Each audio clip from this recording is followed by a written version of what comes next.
بینەرانی خۆشەویست گەڕام و خدمەتان بۆ پێشکەشکردنی ئاخرین بەشی بەرنامەی و خەوتوی تەلەڤیزیۆنی پەرتۆ. لەم بەشە لە بەرنامە هاوڕە ساڵای سەرداری دەبیری کۆمیتەی کوردستانی حیزبی حکمەتیسمان لەگەڵا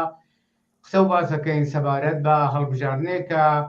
لە کوردستانی عێراق بەڕێوەدا. پێشەوەی پرسیارەکانم ئاراستە بکەم، هاوڕە ساڵاگە دەنگی منە بیستی زۆر خۆشاتی بۆم بەشە لە بەرنامەی ئەو ڕۆی تەلەڤیزیۆنی پەرتۆ. بەڵێ هاوڕێ عەبوو، سڵاو هەیە بۆ خۆت، بۆ هاوکارانت و هەروەها بینەرای تەلەڤیزیۆنی پەرتۆ. فەرموون. زۆر سپاس بۆ تۆش. هاوڕێ ساڵار وەکو ئاگاداری ئەگەر ئیشتبا نەکەم وابزانم 20 ئۆکتۆبر 20 مانگا یا شاید تاریخەکەی دقیق نەبێ وا لە کوردستانی عێراق هەڵبژاردن بەڕێوەدا هەڵبژاردن بەڕێوە دەچێت. لەم بارەوەیەوە ئەگەر سەبارەت بەم هەڵبژاردن و بە ئیسرائیل انتخاباتە لە کوردستانی عێراق بۆ بینەرانی تەلەڤیزیۆنی پەرتۆ تەوزیحاتێکی زیاتر بدەیت. سپاسە دەکەم، زۆر مەمنون. بەڵێ ئەم هەڵبژاردنەوە قەرار لە 20 مانگە بەرگوزار بێ، قەرار بوو زووتر بەرگوزار بێ، بەڵام بەهۆی اختلافاتێوە ناو خۆیانە ئەو ئەحزابی حاکم لەوێ بوویان خسیانە دواوە و پارتی کە حزبێکی بەدەسەڵات و یەکەمین حزبە لە کوردستانی عێراقا مخالفەتی کرد و کارێکیان کرد کە بێلەخەرە ئەوەشیان رازی کرد لە کۆمیسیۆنی سەراسەری عێراق و دادگای فدراڵ و بێلەخەرە نامە و نامەکاری و شکایەتکاری رازیان کرد کە بەرگوزار بێ، چون خۆتەزانی ڕئیسی حکوومەتی ئەقلیمی کوردستان کە ئەو تاریخە دیاریەکە بۆ انتخابات جێگاری سەرۆکی پارتیە، یعنی نەچیروان بارزانی دەنچ بلەخەرە ئەو ڕۆژەیان دیاری کرد دوای کێشمەکێشێکی زۆر لە کوردستانە. ئەوەیش من بڵێم ڕاستیەکەی لە کوردستان عێراق وەکو بەشێکی زۆر لە شوێنەکانی تری ئەم دنیا هەڵبژاردن معنایەکی واقعی نییە، لە ڕوویەوە نییە کە خاڵک بلەخەرە لە فەزایەکی ئازادە ئەچن تەسیم بەگرن ئەحزاب و جەیانات و شەخسیەتا و ئینسانەکان لەو جامعە بەرابەرن لە هەچێ بارۆ دێن لەوێ بلەخەرە ئاڵتەرناتیڤی خۆیان بەرنامەی خۆیان شتێوا قارە لە ئایندا بیبەنە بەرۆ معرفیەکەن و لە فەزایەکی ئازاد و سیاسیە واقعانە هەر کەس دەنگەکانی زۆر بوو ئەبێ بە حاکم یا ئەو حزبە بەرەندە بێ. وەها نییە. ئێمە لە زەرفی 30 و چەند ساڵ ڕابردووە ئەمەمان بە ئاشکرا دیوە و خۆیان ئزعانیان کردووە کە مەسەڵان ڕێی هەرچێبێ مهم نییە، مهمەوەسە ئێمە چەکمان هەیە و ئەگەر چەکمان بێ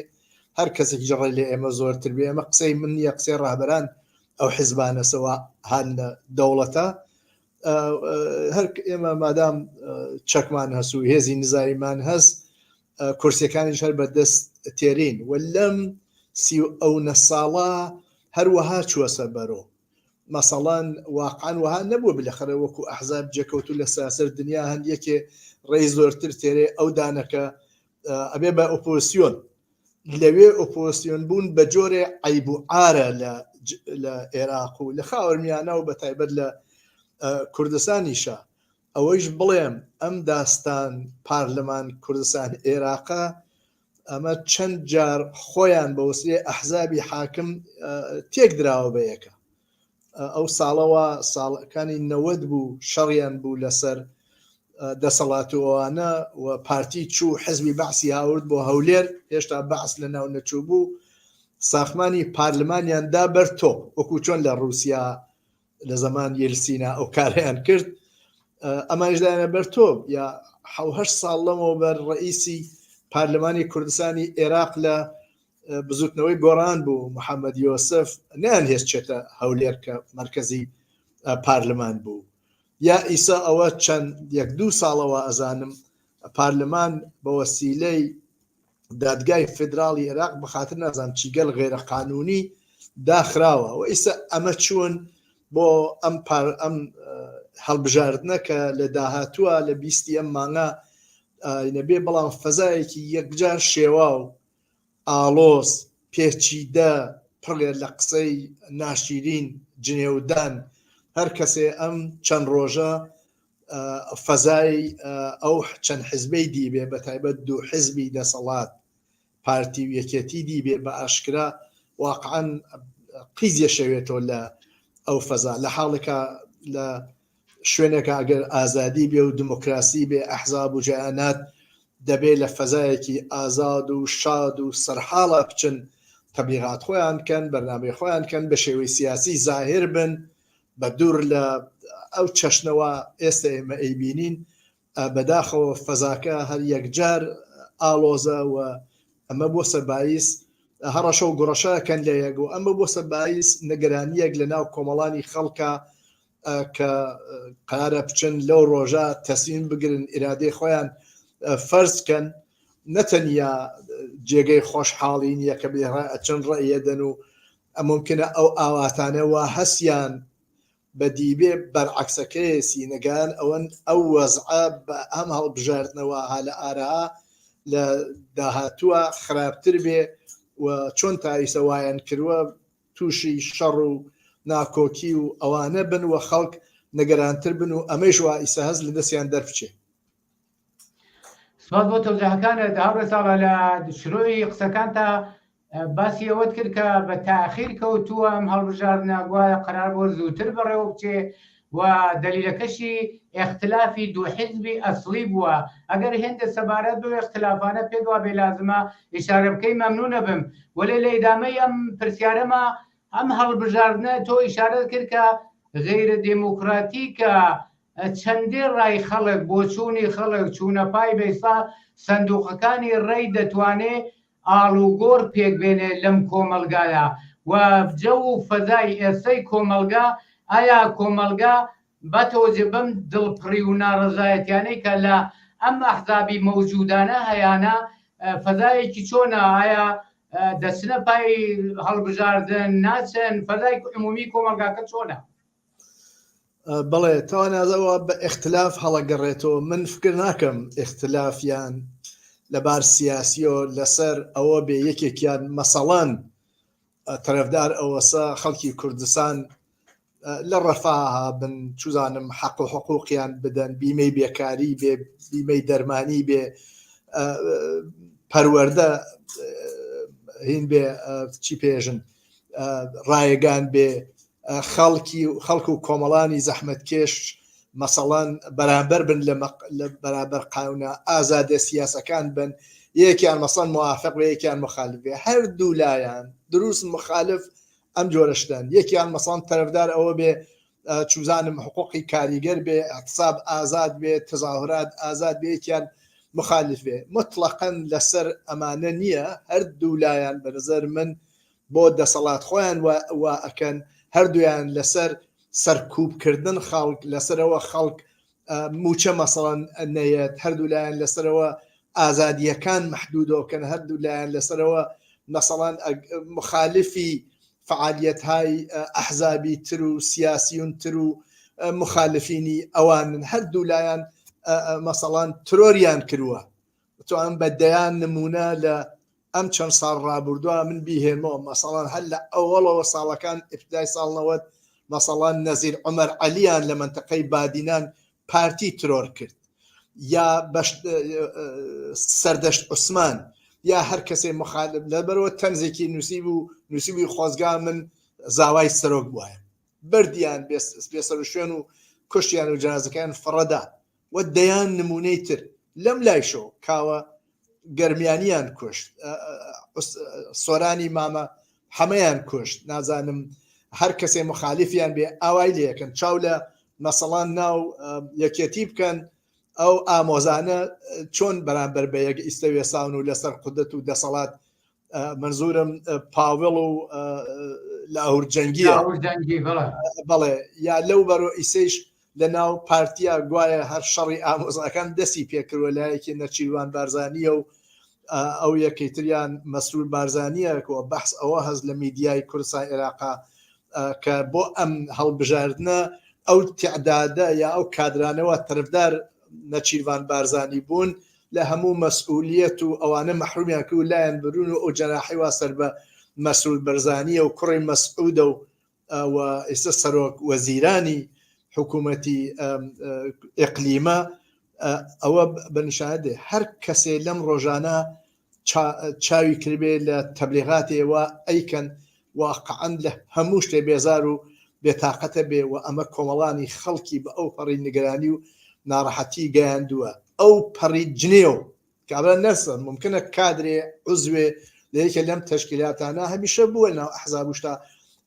جنێوێ بدا قسەیە بکە نازانم فەحاشیە بکە بەڵام لە سەدحی ڕاهبەریە ئیترەنە مەرزە من بێوێنە و تایسە کەم نەزیر بووە هەر کەسێ قسە و باسەکەی پاوەڵ تاڵەبانی چ لە هەڵەبجا چ لە سلێمانیە گوێلێگربێ بە ئاشکرا ئەمەزانێ بەرعەکسەکەیشی لەولا هەن هەرجان ئەوان جۆرێتر قسە ئەەکەن بەڵام دە سەدحێترا ئەوانیش کەمتر لە ئەمان جنێ و نازانم بێ حورمەتی و ئەوانە ناکەن بە نظر من هەمووی یەک دلیلیە اختلافێ وا هەسیان نە لەسەر مەعیشەت نە لەسەرەوە موچە نە لەسەر ئازادی فعالیت سیاسی بەڵکو لەسەرەوە ئەم دوانە لەسەر قدرت کامیان دەسەڵات بن ئەلعان کە مەسەڵان پارتی دەسەڵات دارترە بەنسبەت یەکێتی هەرچەند یەکێتیش ها لە حکوومەتە بەڵام هەموو جمگە ئەسلیانە وەکو سەرۆکی ئەقلیمی کوردستان وەکو سەرۆکی حکوومەتی کوردستان وەکو چوزانم وەزارەتی ناوخۆ وەکو ئەو وەزارەت خارجە لە سەحی عێراقا لە پشتی پارتیە و جمگە ئەسلیەکان دەست پارتیۆ ئەمان ماوەیەکە ئیتر احساسەکەن کە زۆر بێدەسەڵات کراون نەزەر خۆیانەوە ئەو ئیمکاناتەوە هەست کەم بەش ئەمانەداوە دەرنەتیجە بۆ ئەوە ئەمانیش بە قدرت دەسەڵات بگەن هەر کام لە ئەمانە دابەش بوون بەسەر یەکێ لە دەوڵەتەکان منتەقا پارتی دابەش بووە لەگەڵ تورکیا بووە هەمیشە الان بەشێ زۆر لە خاکی کوردستانی عێراق بە وسیلەی تورکیە داگیر کراوە و لام تاکام نەتەنیا قسەی نەکردووە حتا پێکاکاوە لەو منتەقا هەست ئیدعاکە کە هێزەکانی پارتی چاوساقی هێزەکانی تورکیەن بۆ ئەوە هجوومکەنە سەر پێکاکا لە قەندیل و نازام لەو منتەقانە یا ئیسە زۆر شوێن لە کوردستانی عێراقا تورکیە داگیری کردووە و پایگەی نظامی خۆی لیاوە ئەمە بە نظر من کارێکی کردووە کەیکەتی نیشتمانیش لەو بارە دروست بچێ بۆ لای دەوڵەتێکی ترەوە ئەو دەوڵەتە جمهوری ئیسلامیە ئەمان چوونە سەر پەنای جمهوری ئیسلامی و قسە ئەوەسە کە گوایە جمهوری ئیسلامی قەوڵی داوە پێیان لەم انتخاباتە کارێ بکە کە ئەمان بن بە هێزی سەرەکی هەر بۆیە دوای 39 ساڵ حزوری ئەحزابی سیاسی کوردستان عێراق لە زۆرگوێز و لە کۆیە و لە باقی شوێنەکانە حکوومەتی بەشی یەکێتی نیشتمانی هجومی کرد سەریان و بردوونێسە کەمپی سوورداش بە زۆر ئەمە بێ سابقەیە یانێ على الأمر جمهوری ئیسلامی پێئێژێ غیرزەوە لە سەد ئەم دوو دەوڵەتە من پێم وایە تازایی لە ئەسەری شدەتی ئەم شەڕاوە ئێستا لە خاوەرمیانە دەستی پێکردووە شەڕی بین ئیسرائیل و غەزە و حزب وڵاوانە حزبی پارتی مەسەڵان هەمیشە ئیسەیش بە جۆرێ تەرفدار غەرب و ئیسرائیل و ئەوان بووە و هەمیشە جمهوری ئیسلامی پارتی تۆهمەتبار کردووە کە هێزەکانی ئیسرائیل موساد و دەستگای جاسووسی ئیسرائیل لە منتەقەی پارتیا هەیە و هەر بۆیە مەسەڵان هجومی کردە سەر ئەو چەند ماڵێک لە منتەقەی پارتیا بەرعەکسەکەیشی ئەم لە ئێوە مەسەڵەن تماشاکەی کەسێک وەکو پاوڵ تاڵەبانی کە سەرۆکی یەکێتیە ئەوە قوڵ پەیامی تەسلیەدا لە مورد کوشتن حەسەن نەسرڵڵاوە لە حاڵێکە ئەگە پەیامەکەی نەچیروان بارزانی وەکو سەرۆکی حکوومەتی ئەقلیم چاوەڵێ بکەی مەحکومی ناکە ئەم مەحکومیەکە ئەمان کەوتونە سەر بەرەی مەقاومە بەرەی جمهوری ئیسلامی حزب الله نازانم ئەوانەوە هێزهای نیابەتین ئەوانیش کەوتونسە هەمیشە وا بووە وتە پارتی جا ئوفتادەترە سنەتی هەمیشەوا بووە لەگەڵ ئەمریکا و غەرب وانە بووە تەشدیدی ئەم وەزعەوە لە منتەقا هەیە غەیرز دابەشبوویان بەسەر ئێران و تورکیا دابەشبوون بەسەر ئەم دوو جەمسەراوە ئێستا شەڕە لایەکی جمهوری ئیسلامی و حوسیەکان و حەشد الشەعبی و حزب الله و حەماس و کێکەیە لایەکیشی ئیسرائیل و ئەمریکا و غەرب و ئەوانەیە کە ئەلعانەوە مەسەڵەن چاوتان لێکردبێ بەرخوردی پارتی لەگەڵ بەرخوردی یەکێتیە بەم قەزیە دوو بەرخوردی جیاوازن کەوتونسە دوو بەرە و ئەمە بێتەئسیر نەبووە لەسەر ئەم وەزعە کە بە بۆنەی انتخابات و ئەم شکافەواتۆ سەبین ئەم دوو حیزبە و بۆنی خوێنی لێیە بەداخەوە بنیام واقعا نیگەرانە لەم بارەوە زۆر سوات بۆ تۆزاکانت هاورە ساڵەباتەوەجی بەم فەزا کە خۆت باسیێکە دیارە ئەحزاب بە تایبەتەم دوو حیزبە سەرەکیە دوو حیزبی عەشیرەیین پێشەوەی حیزبی سیاسی بن و زیاتر لەو وەزیەتەی کە بەسەر کۆمەلگایە ناویانە دیارە چاوەڕێ ناکرێت لەمانە بەڵام مەبینین نەگەمەی کە لانەوە اختلافی لەفزی و تەبلیغاتیانەدا یەکتریان کوشتووە شەڕی ناوخۆ بووە خەڵکم تەجروبانە و ئەم ناخۆشی و تاڵیانیان هەدا باتەوەجێ بەم فەزایە و بەم وەزیەتەی کە ئێستا لە کۆمەلگای کوردستانە هەدا بەم هەموو نائەداڵەتی و هێرشکردنە سەر ئازادی و دموکراسیەکە دەبێ ببێ وەزعەکە ئاڵۆزە بەڕای ئێوە ئەم ئاڵۆزیە زیاترە بێ یا پێدوا بێ بە دوای ماڵبژارنا کۆتایی پێدێ لەم بینەدا ئەرک و وەزیفەی خەڵک سەبارەت بەم ئەحزابانە بەم عەشیرانە بەم ملهوڕیانەی کام ئەحزابانایکەن یەکیان بۆ ئێران و یەکیان بۆ تورکیا ئەرک و وەزایفی خەڵک چیە و تەکلیفی خۆیان دەبێت چۆن ڕۆشتنەوەکەن ئەم وەزیەتە دوای 70 ساڵ دەبێت لەکوێ کۆتایی بێ من پێم وایە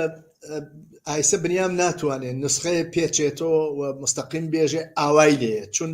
منتەقەکە بە تۆرکولی ئاڵۆزە و عێراق و کوردستانیش بەشێکن لەم منتەقە و ئەم ئاڵۆزی و ئەوانەیەتە مەسەڵەن بالاخره بەشێ لە هێزەکان سەر بە جمهوری ئیسلامی هەر لە حکوومەتا لە عێراقا غێرش حەشتی شعبیەکەیشی کە ئەو بۆ خۆی هەرواقعەن وەکو سازمانی بەسیج وایە وەکو بەشێک لە سپای پازاران وایە و مەسەڵەن هەمیشە عەلە ئەمری دەوڵەتی جمهوری ئیسلامی بوون خودی حکوومەتی وا لە بەغا تەشکیل دراوە حکوومەتێکە وا بەسەر بە جمهوری ئیسلامیە شیعەکانن کەسێ وەکو مقتەدا سەدر لەوە بەر بۆڵەیەکی لێ و ئەوانە ئیسا ئەوی لە سیاست زاهرن کەنارەگیری کردووە دەنچە کل قدرتەکە ئەلان غێز بەشێک لە سونەکان بە قەوڵ ئەوان کە ئەویش قدرەتی وایان نییە سەرۆکی پارلمانیان داوە پێیان وانە هەرا بەدەست جمهوری ئیسلامی و لە کوردستانی شاب زۆنەی سەوز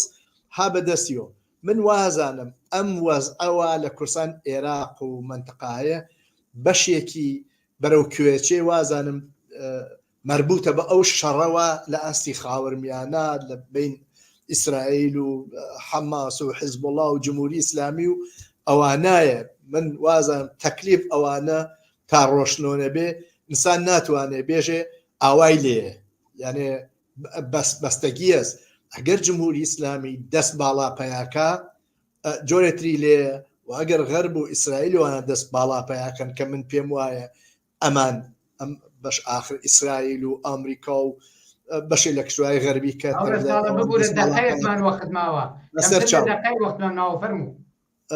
ئەوە دەست باڵا پەیاکە جۆرێترە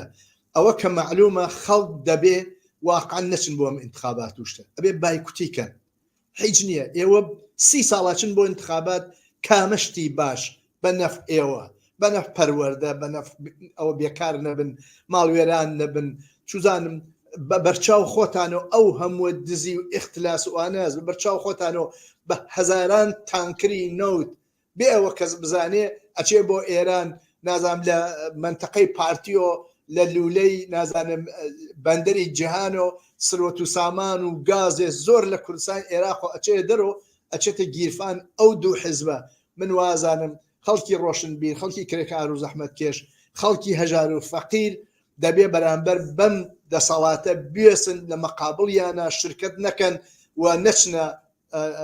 پای سنووق من نەزانم ئەگەر نێشتنە پای سنووق هەرەمانە فعلەن لەم دەور و زەمانە دەسەڵاتدارن بەڵام لە ئەقل ناتوان تەبلیغاتی پێوە بکەن کە ئەوە ئێمە ئەو نەدەرسەد خەڵکمان لەگەڵایە بۆیە وازانم وەزیفەیەکی قرس لەسەر کرێکار و زەحمەت کێش فعالینی سیاسی و چەپ و کۆمونیست لەو جامعە هەیە بۆ ئەوە بە نظر من بەرابەرکیەکەن لەگەڵ ئەم وەزعە